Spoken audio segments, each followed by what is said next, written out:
pumunta. Oo, eh. Hindi ko maraming pumunta dyan. Oh, si Joey. Ay, sorry.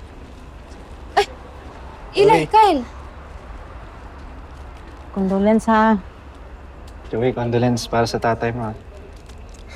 Salamat ha. Paano niya pala nalaman? Eh, paano pa? Isa magaling nating reporter.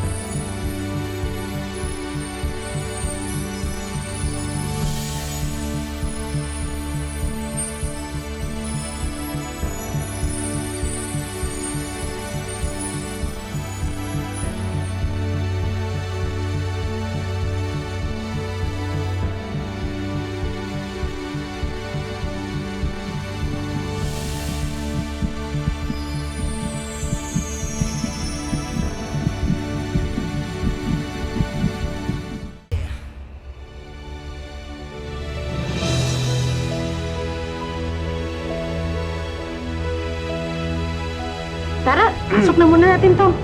Oh, Ako na. boss. Ako na bahala dyan. Kasi, Take your time. Thank you.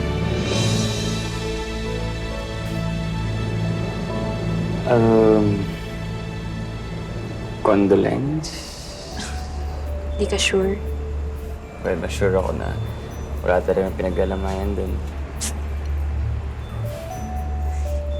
Alam mo naman kailangan namin gawin to eh. Pero syempre wala na magtanong tungkol kay tatay. Pero thank you pumunta ka pa rin kahit alam mo hindi naman totoo to.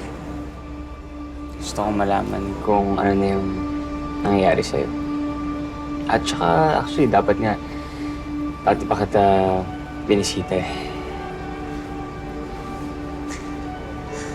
Ako nga din eh. Tingin ko dapat mas nag-effort pa ako. I mean, dapat kinakamusta kita kasi may pinagdadaanan ka rin sa pamilya mo eh. Sa totoo lang, gusto nga kitang kausapin eh. Kaso, siyempre ayoko naman din ng gulo. Gulo. Why would you say that, Joey? Siyempre, pag nalaman ni Zoe na kinakausap kita, baka magalit pa sa akin yun. Wow. Teka, wala namang masama kung mag-uusap tayo, di ba? Magkaibigan naman tayo. Oo naman. Ibig ko na sabihin, siyempre, pag nakita niyang kinakausap kita, tapos gusto niya na maging okay kayo, magkabalikan kayo, baka sabihin niya, pala ko, di ba?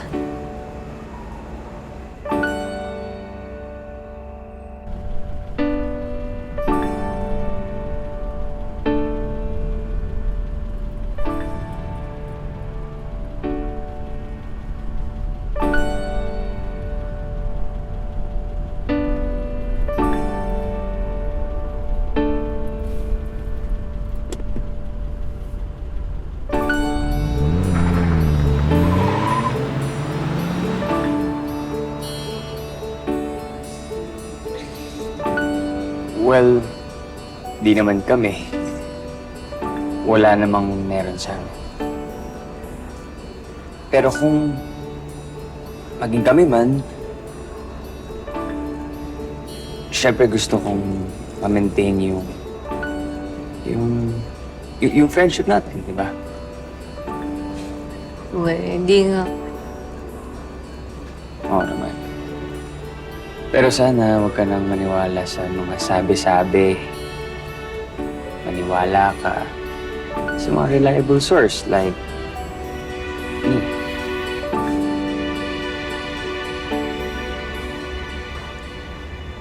At speaking of reliable source, may kwento kasi ako sa'yo eh. Hindi lang siya galing sa reliable source, napatunayan ko talaga. Okay, ano yun? Si Gino. Kalaban. Kukwento ko na lang sa'yo sa loob. Kahit ako, nagulat ako eh. Siyempre, pinagkatiwalaan natin siya.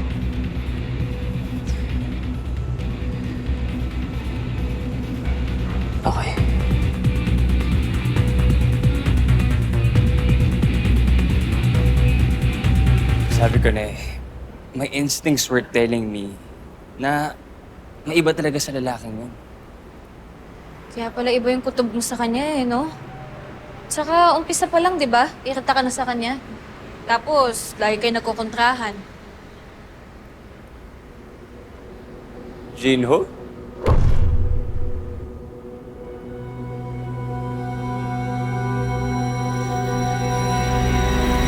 Joey! Peter? Joey! Joey! May pasensya na pumunta naman ako agad nung narinig ko na buro yung tatay mo eh. Pasensya na, hindi kita tinadamayan agad. Pasensya na. Naiiyak ka ba?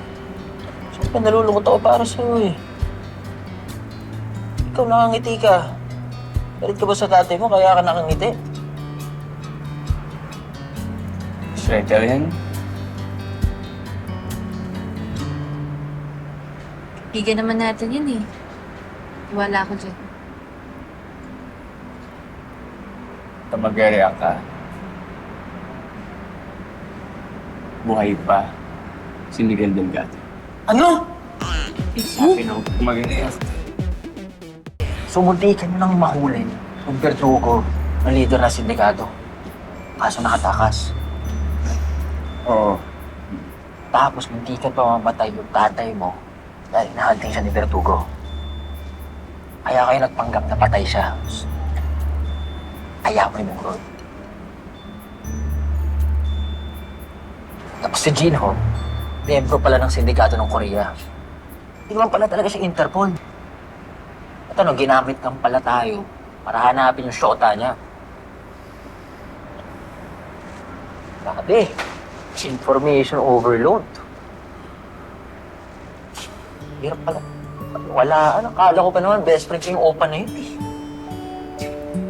Kaya pala, pa rin datingan mo ngayon eh, no? Kala ko ikaw si Jinho eh. Anyong. Hirap talaga pag nawala ng matagal, no? Pag-iwanan ka talaga sa mga nangyayari. Sorry pala, pala ko na itulong sa inyo. Pero okay lang yan. Alam niyo bakit? Kasi nandito na ako ngayon. Ay, tatlo lang tayo. Kompleto tayo. Grupo pa rin tayo. Di ba? Complete. Peter, Uncle Joey? Ha?